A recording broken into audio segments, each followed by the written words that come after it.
9장 삶의 목적에 깨어나기. 무엇을 하는가가 아니라 누구인가.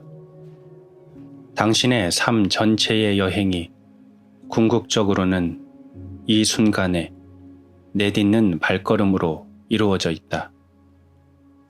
언제나 이 한 걸음만이 존재하며 이 한 걸음이 가장 중요하다. 당신이 목적지에 도착했을 때 무엇을 만나는가는 이 한 걸음의 성질에 달려있다.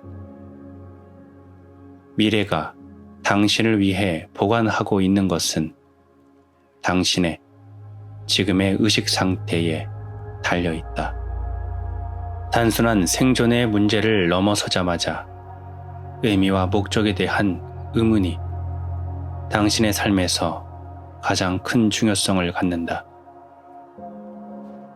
많은 사람들은 삶에서 의미를 빼앗아 버리는 나날의 일상에 갇혀 있다고 느낀다. 삶이 어느덧 자신을 지나쳐 가고 있거나 이미 지나가 버렸다고 믿는 사람들도 있다. 직업이 요구하는 일들을 하고 가족을 부양하느라 너무 바쁘기 때문에 혹은 경제적 문제와 삶의 조건에 꼼짝없이 묶여 있다고 느끼는 사람도 있다. 어떤 사람들은 극심한 스트레스로, 또 어떤 사람들은 극심한 권태로 소진되어 간다. 정신없이 바쁜 생활 속에서 자신을 잃어버리는 사람도 있고 침체의 늪에 빠진 사람도 있다. 많은 사람들이 부가 약속해주는 자유와 더 넓은 삶을 원한다. 부가 제공하는 상대적인 자유를 이미 누리고 있지만 그것만으로는 의미 있는 삶이 될 수 없음을 발견하는 사람들도 있다. 삶의 진정한 목적을 찾는 것을 대치할 만한 것은 없다. 그러나 삶의 진정한 혹은 주된 목적은 외부 차원에서는 찾을 수 없다. 그것은 당신이 무엇을 하는가가 아니라 당신이 누구인가와 관계가 있다. 다시 말해, 당신의 의식 상태와 관계가 있다. 따라서 중요한 것은 이것을 깨닫는 일이다. 당신의 삶에는 내면적인 목적과 외부적인 목적이 있다는 것이다. 내면적인 목적은 순수한 있음과 관계된 것이다. 이것이 주된 목적이다. 외부적인 목적은 당신의 행동과 관계가 있다. 이것은 2차적인 목적이다. 이 책은 주로 당신의 내면적인 목적에 대해 말하고 있지만 이 장과 다음 장에서는 삶의 외부적인 목적과 내면적인 목적을 어떻게 잘 조화시킬 것인가의 문제를 다룰 것이다. 그러나 내면적인 것과 외부적인 것은 밀접하게 얽혀 있기 때문에 한쪽을 언급하지 않고 다른 한쪽에 대해서만 말하는 것은 거의 불가능하다. 당신 내면의 목적은 깨어나는 것이다. 그처럼 단순하다. 당신은 그 목적을 이 행성 위에 다른 모든 사람들과 공유하고 있다. 그것이 인류의 목적이기 때문이다. 당신 내면의 목적은 전체의 목적, 우주의 목적, 그리고 우주 지성의 목적의 매우 중요한 일부분이다. 당신의 외부적인 목적은 시간과 함께 변화하며 사람에 따라서도 크게 다르다.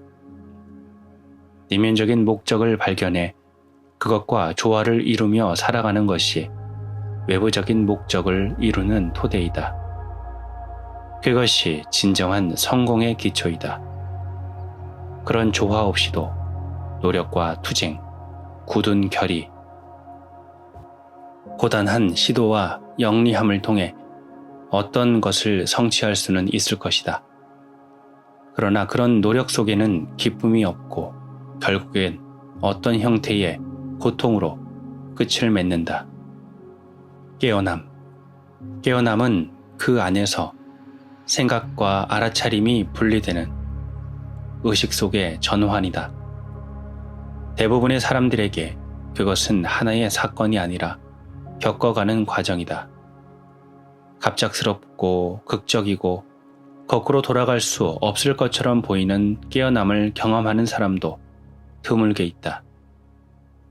그런 사람조차도 사실은 새로운 의식 상태가 서서히 흘러 들어와 그가 하는 모든 행동이 변화하고 그 의식 상태가 그의 삶과 완전히 하나가 되는 과정을 겪는다. 깨어나면 생각 속에서 자신을 잃어버리는 일이 없어진다. 그 대신 생각 뒤에 있는 알아차림이 자신임을 안다. 그렇게 되면 생각은 당신에 대한 소유권을 쥐고 당신의 삶을 운영하는 이기적이고 자동적인 활동이 아니게 된다.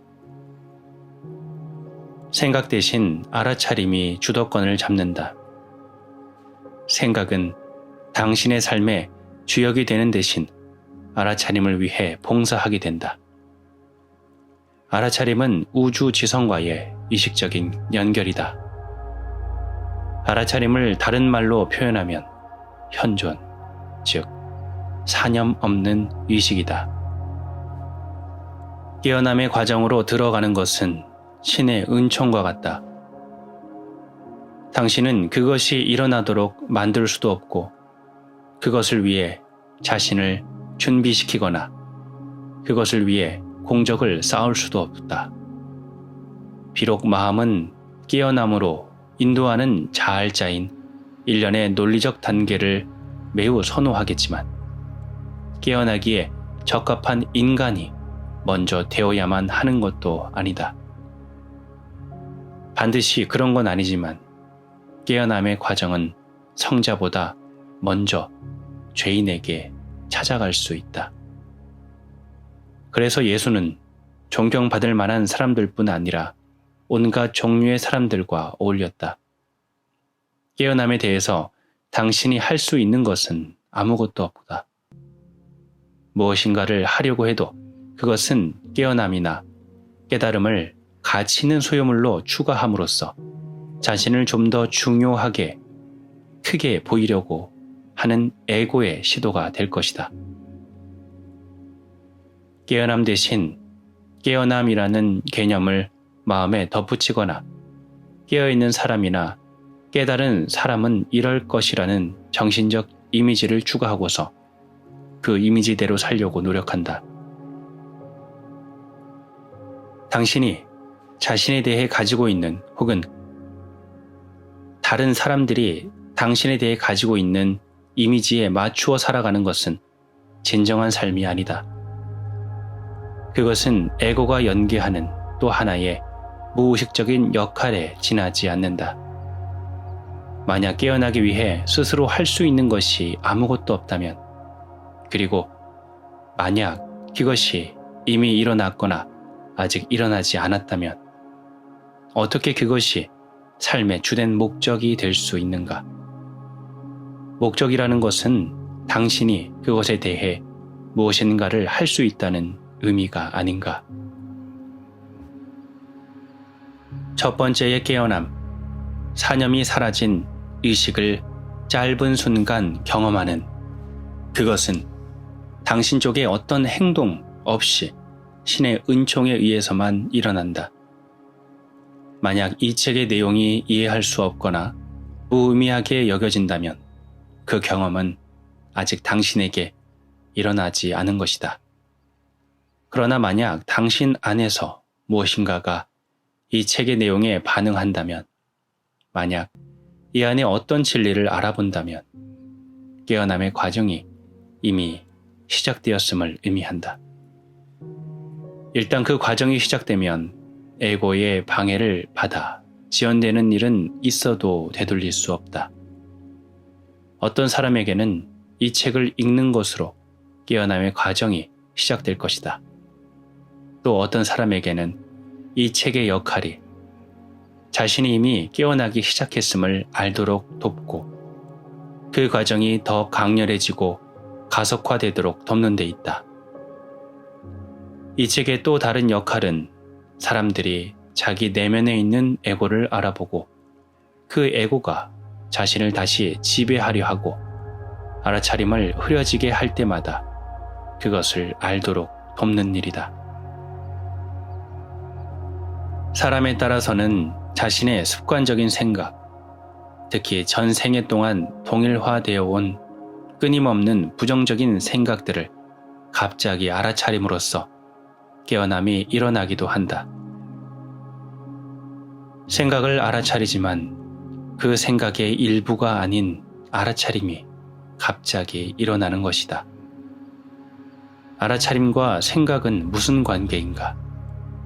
알아차림은 공간이며 그 공간이 스스로를 의식할 때 그 공간에 생각이 존재하는 것을 안다. 알아차림 혹은 현존을 짧게라도 경험한 적이 있는 사람에게는 그것이 직접적인 알무로 일어난다. 이제 그것은 더 이상 마음속에 있는 하나의 개념이 아니다. 이제 당신은 무의미한 생각들에 빠지기보다는 지금 이 순간에 존재하기로 의식적인 선택을 할 수 있다. 이 순간의 존재함을 삶 속으로 초대할 수 있다. 다시 말해, 공간을 만들 수 있다. 깨어남의 은총에는 책임이 따른다. 마치 아무 일도 없었던 것처럼 계속 살아가려고 할 수도 있지만 알아차림의 중요성을 알고 그것이 자신의 삶에 일어날 수 있는 가장 중요한 사건임을 인식할 수도 있다. 그렇게 될 때 그 등장하는 의식에 자신을 열고 그 빛을 이 세상에 가져오는 것이 삶의 주된 목적이 될 것이다. 아인슈타인은 말했다. 나는 신의 마음을 알고 싶다. 나머지는 작고 세부적인 것들이다. 신의 마음은 무엇인가? 의식이다. 신의 마음을 안다는 것은 무엇인가? 알아차리는 것이다. 그리고 작고 세부적인 것들이란 무엇인가? 당신의 외부적인 목적, 바깥 세계에서 일어나는 모든 일들이다. 따라서 당신은 어쩌면 자신의 삶에 무엇인가 의미 있는 일이 일어나기를 기다리고 있을지도 모르지만 인간에게 일어날 수 있는 가장 의미 있는 일이 이미 자신의 내면에서 일어나 왔음을 모르고 있을 수도 있다. 생각과 알아차림의 분리 과정이 이미 시작되었음을. 깨어남의 초기 단계를 통과하고 있는 많은 사람들은 자신의 외부적인 목적이 무엇인지 더 이상 확신할 수가 없게 된다. 세상을 몰아가는 것은 더 이상 그들을 몰아가지 않는다. 현대 문명의 정신 이상이 분명하게 보이고 자기 주위의 문화로부터 다소 소외감을 느낄지도 모른다. 두 세계 사이에 무인지대에 살고 있는 것 같은 기분이 드는 사람도 있을 것이다. 이들은 더 이상 에고에 조종되지 않지만 알아차림이 아직 자신의 삶과 완전한 하나가 되지 않았다.